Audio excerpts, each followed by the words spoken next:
রোগ সারাতে এসেও দিশেহারা রোগী ও আত্মীয় স্বজন। বেলা শেষে রাতের আধারে রক্তক্ষেকো ছারপোকার আক্রমণে শিকার তারা। বঙ্গবন্ধু শেখ মুজিব মেডিকেল বিশ্ববিদ্যালয় হাসপাতালে চিকিৎসা নিতে আসা রোগী ও ছারপোকার লুকোচুরি খেলা এখন প্রতিটি ওয়ার্ডে।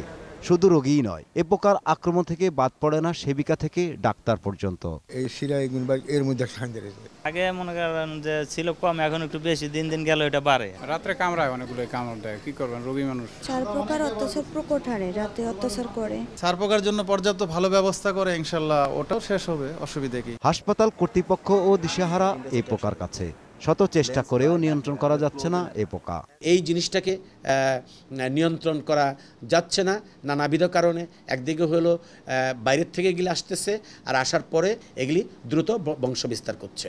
আমরা চেষ্টা করছি যে এটাকে সমূলে এটাকে নির্মূল করতে, এবং আপাতত এটা আমরা একটা সহনীয় পর্যায়ে নিয়ে আসতে পেরেছি। নিষেধাজ্ঞা থাকা সত্ত্বেও ঘরবাড়ি থেকে নিয়ে আসা জিনিসপত্রের সাথে এই পোকার বংশ বিস্তার করছে হাসপাতালে, এমন দাবি কর্তৃপক্ষের। তাই সকলকে সচেতন হওয়ার আহ্বান তাদের। সম্পূর্ণরূপে রোধ করতে আমরা সক্ষম হব। ফারুক হোসেন, 21 টেলিভিশন, ঢাকা।